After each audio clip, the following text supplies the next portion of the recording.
There's a moment in science when all the data stops making sense. When every model you've built, every prediction you've made, every assumption you've relied on suddenly doesn't work anymore.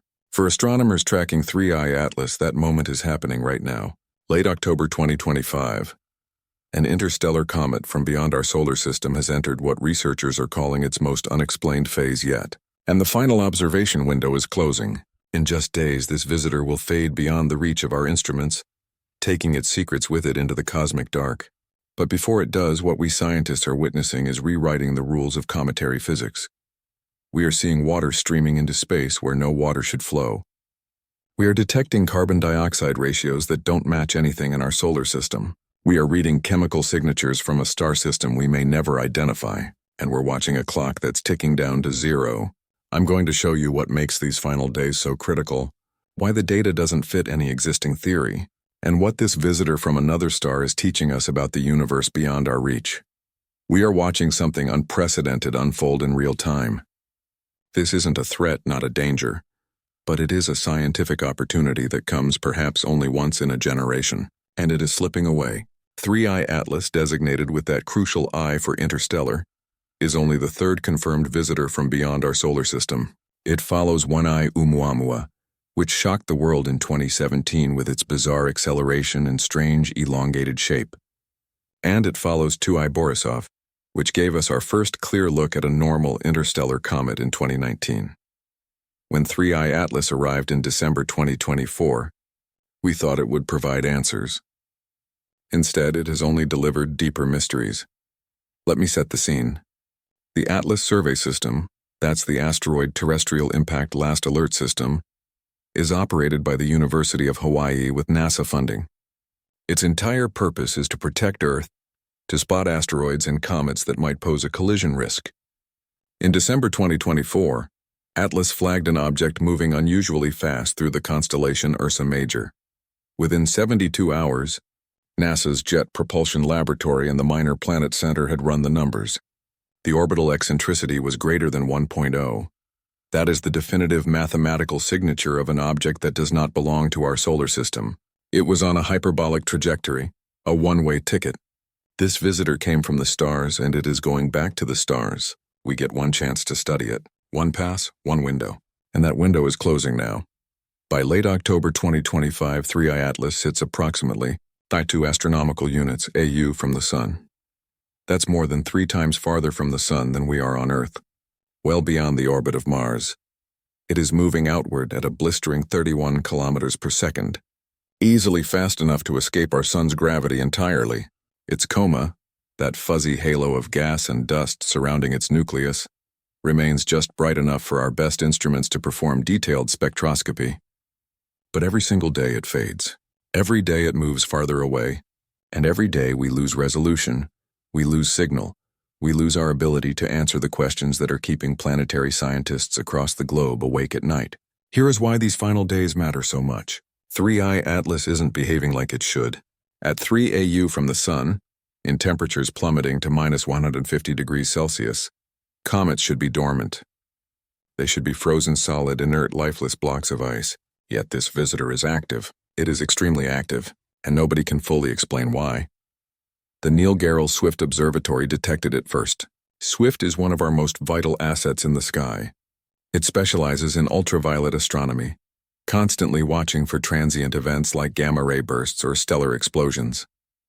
When Swift turned its powerful instruments toward 3IATLAS, scientists expected to see, well, not much. Maybe faint traces of carbon monoxide or carbon dioxide, volatile compounds that can sublimate, or turn directly from ice to gas, at very low temperatures. What they saw instead, through its ultraviolet and optical telescope, UVOT, was the unmistakable signature of hydroxyl, OH molecules. Hydroxyl is the ghost of water. It's what you see when H2O molecules are broken apart by the sun's ultraviolet radiation. The telescope detected strong emissions, consistent emissions. Water vapor, streaming off an object that, by all rights, should be far too cold to release water. Let me give you the scale of what we're talking about. Researchers analyzing the Swift data estimate that 3IATLAS is losing water at a rate of approximately 40 kilograms every single second. That is the output of a high-pressure fire hose running at full blast. That's roughly 88 pounds of water molecules escaping into the vacuum of space every second from an object that is barely a kilometer across, sitting in the freezing darkness beyond Mars. It's receiving less than 1/10 of the solar radiation that Earth gets. The numbers simply don't work. The thermal models we've used for decades don't work. Standard cometary physics built on observations of hundreds of comets says this should not be happening, and yet it is. This brings us back to that first visitor, Oumuamua. The reason 3IATLAS is causing such a panic is because of Oumuamua. Back in 2017, that object baffled us for the opposite reason. It was completely inert. It showed no coma, no tail, no outgassing whatsoever. But here was the problem. It was accelerating. It was being pushed by some mysterious force other than the sun's gravity. For a normal comet, this is easy to explain. Jets of gas escaping from the sun-heated ice act like tiny rocket engines. But Oumuamua had no jets. It had no gas.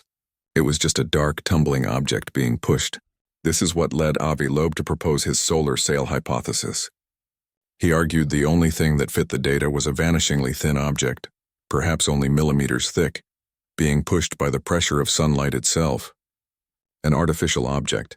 The scientific community understandably scrambled to find a natural explanation. The first major theory they proposed was the hydrogen iceberg hypothesis. This was a clever idea. Perhaps Oumuamua was a giant solid chunk of frozen hydrogen. Hydrogen is the most abundant element in the universe, and it's transparent. As it sublimated, turned from solid to gas near the sun, it would provide the invisible thrust we observed. It was a perfect fit, until it wasn't. As Loeb and his colleagues quickly pointed out, a hydrogen iceberg is incredibly fragile. The weak ambient starlight on its long journey between the stars would have been enough to evaporate it completely. Like a snowflake in a warm room, it wouldn't have survived to reach us, so the next theory was proposed, the nitrogen iceberg. This was even more specific. Perhaps somewhere out there, a Pluto-like exoplanet rich in nitrogen ice was struck by a smaller body, and a chip of that nitrogen ice was flung into interstellar space. This chip, 2I Borisov, would be solid, wouldn't evaporate in deep space, and would sublimate near our sun, providing the push. This theory held for a while until a 2024 study showed that for this to be true, the universe would have to be filled with an impossibly large number of these exoplutos and exo-Oort clouds. The statistical numbers just don't add up. Oumuamua remains a profound, unsolved mystery, an object that by all metrics acted artificial. Now 3IATLAS arrives, and its mystery isn't just its motion, it's its chemistry. To understand why this object is so important, we have to talk about age. Our sun is what we call a population Y star. In simple terms, it's a metal-rich star. In astronomy, metal means anything heavier than hydrogen and helium. The carbon in our DNA, the oxygen we breathe, the iron in our blood, these are all metals. They weren't created in the Big Bang.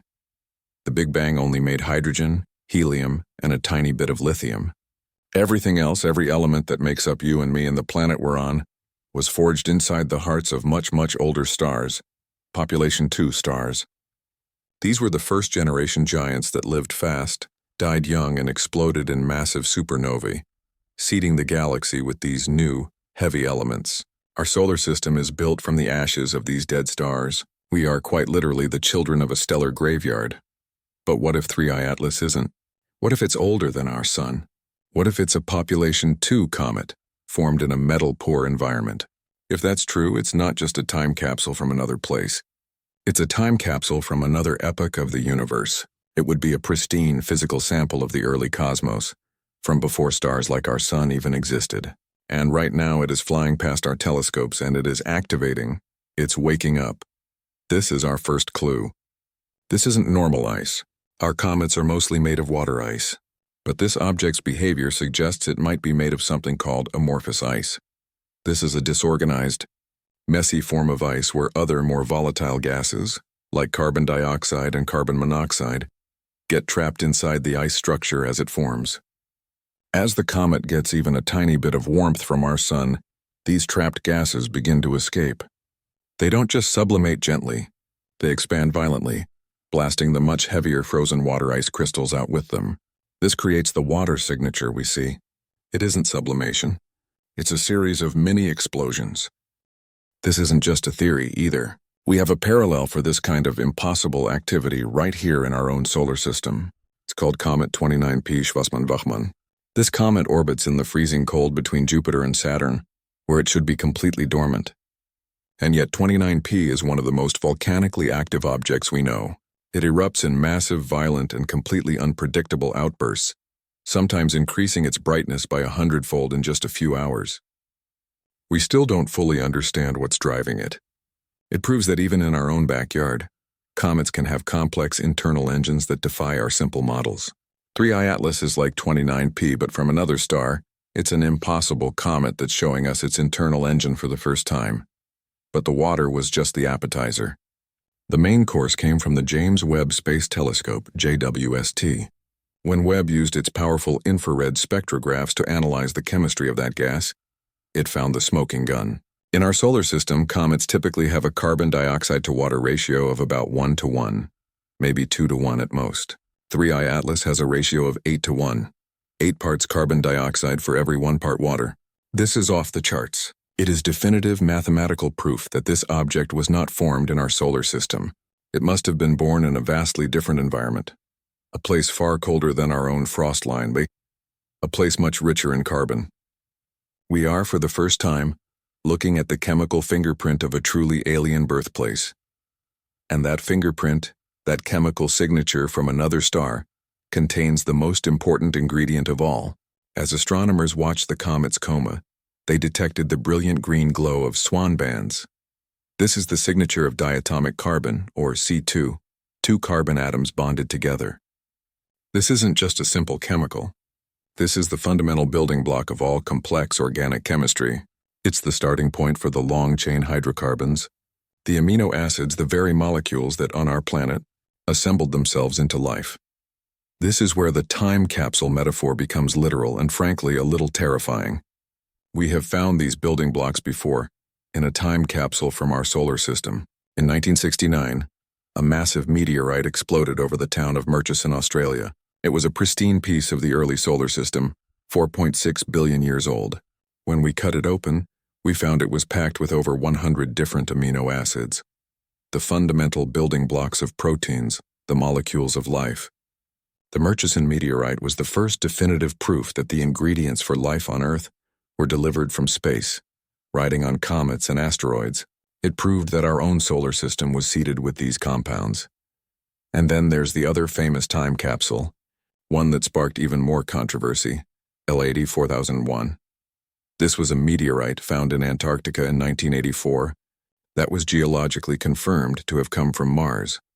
It was blasted off the red planet by an asteroid impact millions of years ago, and it drifted through space until it eventually landed on Earth. In 1996, a team of NASA scientists led by David McKay held a press conference that shook the world. They announced they had found what looked like fossilized nanobacteria inside that rock. They had images of tiny worm-like structures that, they argued, were the fossilized remains of ancient Martian life.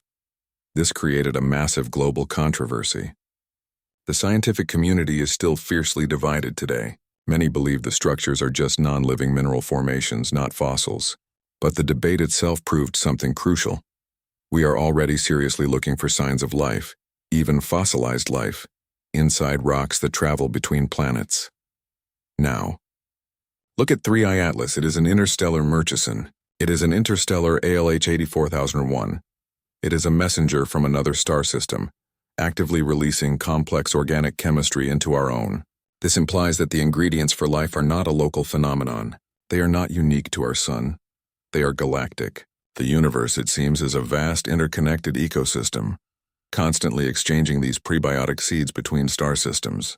The very compounds that led to us right here are likely common across the galaxy. This object isn't just a rock. It's a piece of our own cosmic ancestry, a long-lost relative we never knew we had. And this is the tragedy. The observation window is closing. 3IATLAS is now on its way out. It's moving away from the sun at 31 kilometers per second, fast enough to escape our solar system's gravity forever. Every single day it gets fainter. Every day we lose resolution. We have this one brief precious moment to read the message in this 4.6+ billion-year-old bottle. The data we are gathering right now in these final critical days will be analyzed for years. Doctoral theses will be written. Models will be refined. But the raw observations, the actual photons from this ancient traveler hitting our detectors, those are happening now. And soon they will stop. We are losing it. This is why this event has lit a fire under the world's space agencies. We were caught flat-footed. We saw Oumuamua and Atlas as they were leaving. We were reactive, not proactive. We need to be ready for the next one.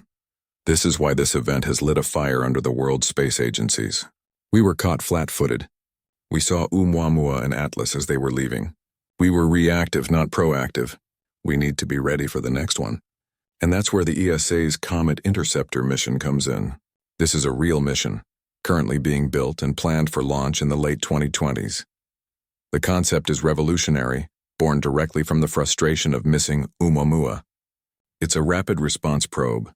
The plan is to launch the spacecraft and park it in a stable orbit at the L2 Lagrange point, a gravitationally stable spot about 1.5 million kilometers from Earth. There it will simply wait. It will wait, dormant, for years if it has to, acting as a cosmic sentry.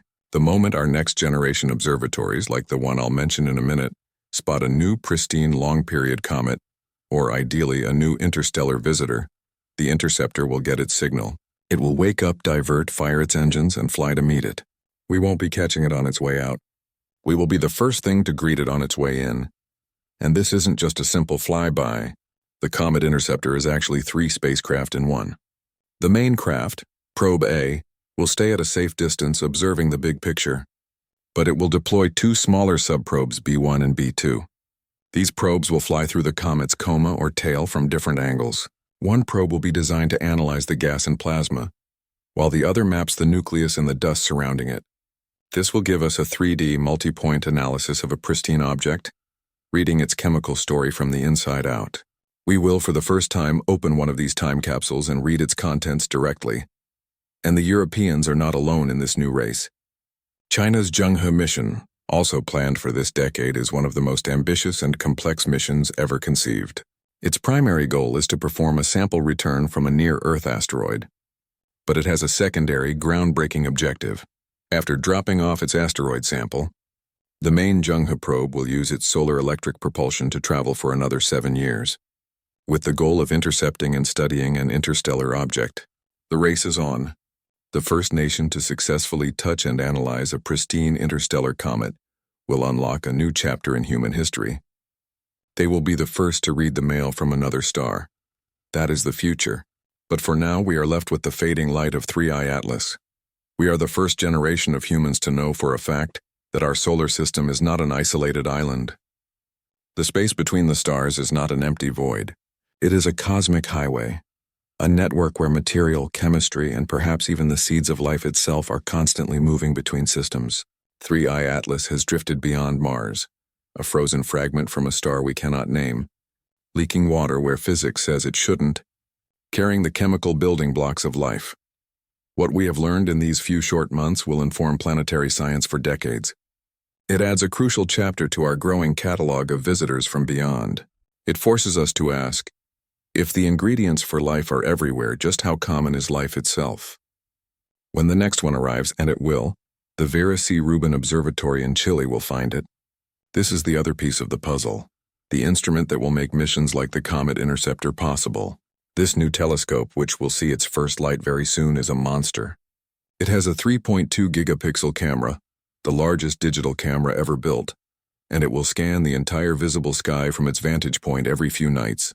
Its primary mission is called the Legacy Survey of Space and Time, LSST. Scientists predict that its unprecedented sensitivity and scan speed will find dozens of new interstellar objects every single year. Think about that. We've gone from 0 in 2016 to 3 by 2025. We are about to go from 3 to hundreds. The era of finding one by accident every few years is over. The floodgates are about to open. We will have so many new targets, we won't know what to do with them all. We will be able to build a true catalog, a library of these visitors. We will be able to compare their chemistries, their origins, their behaviors. We will finally have enough data to know if Oumuamua and Atlas are the weird exceptions, or if the normal ones like Borisov are the real rarity. We are about to enter a golden age of interstellar archaeology.